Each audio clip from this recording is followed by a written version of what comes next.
Ora, muito obrigada. Para a ASP é muito importante esta audição.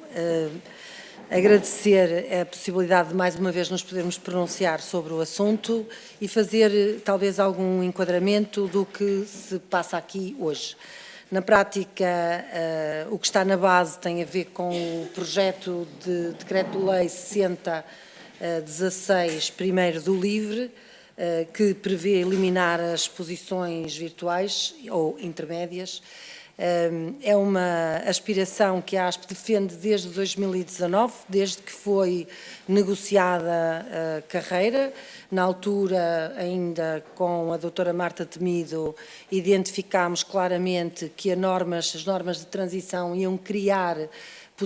situações de inversão de posição relativa entre enfermeiros, que era uma questão de tempo, mas de facto a decisão das finanças foi no sentido de manter essas medidas transitórias. Desde 2022 que a ASP apresentou, neste caso a 21 de abril, a petição 13, que tinha por objetivo uma matéria outra, que tinha a ver com o descongelamento da carreira, mas que arrastou, porque nós entregámos também documentação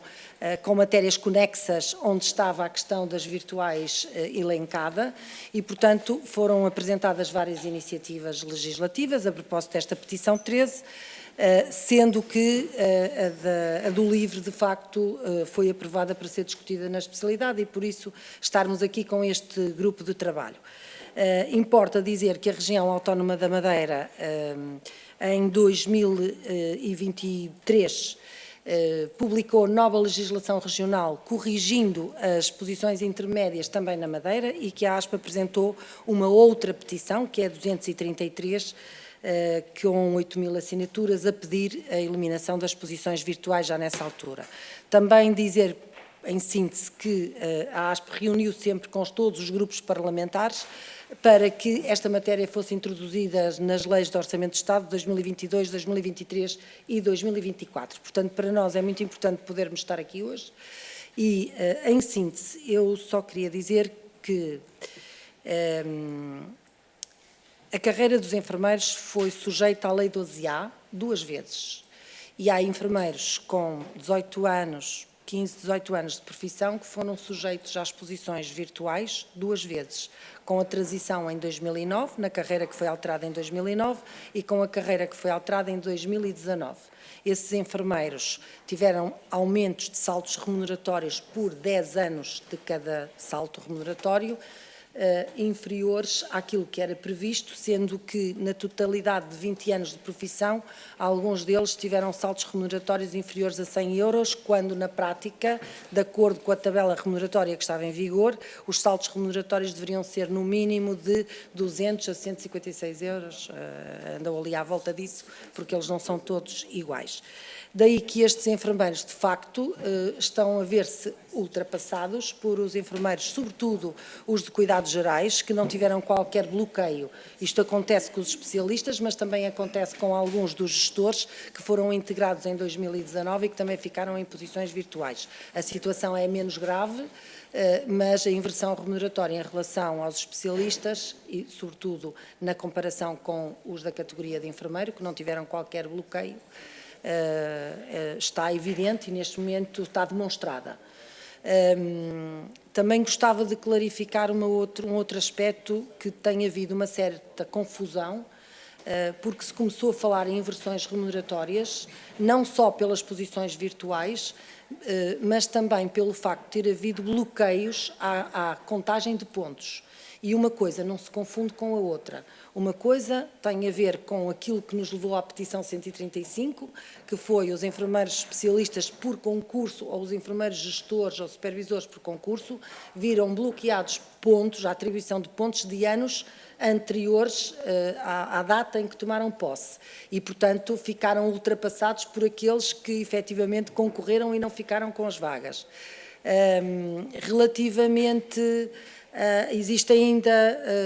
outras situações, mas essas não se confundem com as posições intermédias que são causadas pelo Decreto-Lei 71. O atual Decreto-Lei 111, o mais recente, que faz aumentos salariais também prevê corrigir algumas posições virtuais, sobretudo os dos enfermeiros que, depois de aplicada a avaliação de desempenho de 21-22, depois de aplicado o acelerador, e que ainda se mantenham em posições intermédias, este decreto-lei prevê o acerto das posições e a eliminação para a frente, ou seja, que deixem de existir posições intermédias a partir desta data para quem ainda as tiver. No entanto, esta redação promove outras injustiças relativas, porque todos aqueles que viram os seus 10 anos compensados com 52 euros vão ficar numa posição remuneratória inferior aos mais novos e àqueles que têm qualificação ou avaliação de desempenho superior e que conseguiram progredir mais rapidamente. Eu não sei quantos minutos usei, 5 minutos, mas se calhar acho que do ponto de vista do enquadramento do que precisávamos dizer é o essencial. Espero que esta Assembleia, de facto, corrija e em termos de síntese, só vos quero dizer que a redação legislativa proposta pelo LIVRE é a redação legislativa que a ASP propôs já em 2022, exatamente a mesma redação e a mesma solução, o que muito nos agradou também, dizendo que não substitui aquilo que, entretanto, foi sendo feito nestas novas normas legislativas, nomeadamente o Decreto-Lei 111 e as normas emitidas pela ACSS, que são administrativas e que tentam corrigir inversões remuneratórias por atribuição de pontos, mas uma coisa não substitui a outra. Como eu já ouvi de alguns assessores de alguns partidos que acharam que o Decreto-Lei 111 tinha terminado com as virtuais, eu quero deixar claro que aquilo que está aqui em causa já aconteceu e ou há uma norma legislativa que a corrige ou não há como corrigir quem já foi prejudicado, a não ser por via judicial pela inversão remuneratória.